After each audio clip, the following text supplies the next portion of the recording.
Mutton রেসিপিটা কি করে করি একবার দেখুন।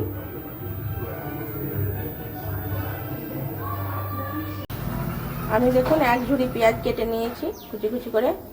আর এখানে আছে মটন, খাসির মাংস আজ 3-4 কিলো মতন আছে।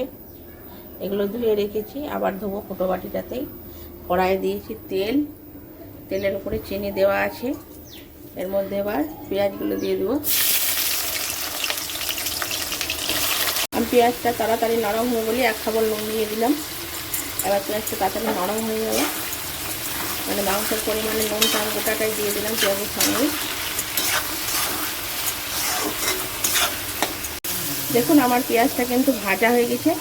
এবার মশলাটা দিয়ে দেবো। এর সঙ্গে আছে লঙ্কা গুঁড়ো, হলুদ গুঁড়ো, জিরে গুঁড়ো, ধনে গুঁড়ো আর আদা রসুনের পেস্ট। এগুলো সব একসঙ্গে দিয়ে মশলাটা ভালো করে কষে নেব।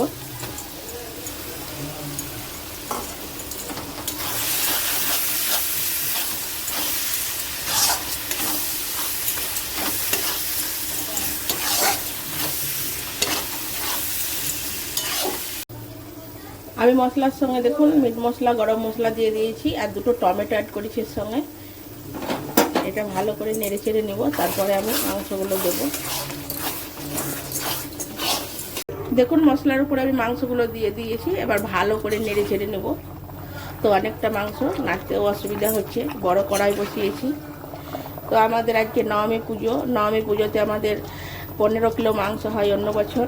তো আপনাদেরকে বলা হয়নি, আমার 1.5 মাস আগে একটা গল ব্লাডার অপারেশন হয়েছে। ওই জন্য এবছর লোকজন আমরা নবমীর দিনে এত খাওয়াতে তো পরিশ্রম করার আমার এখন সময় পাচ্ছি না।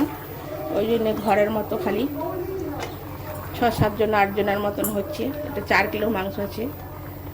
আর অন্য বছর 15 কিলো মাংস হয় আমার ঘরে। 100 জন মতন লোকজন খায় মোটামুটি। কিন্তু এবার আমার শরীরটা ভালো নেই, অল্প স্বল্পই হচ্ছে। মাংস থেকে কতটা জল বেরিয়েছে, আমি কিন্তু জল দিইনি। এখন এই জলটা পুরোটা মারবো, তারপরে একটু জল দেবো। দেখুন মাংসটা আমার পুরো কষা হয়ে গেছে, এরপরে জল দিব। দেখুন খাসির মাংস একদম রেডি হয়ে গেছে।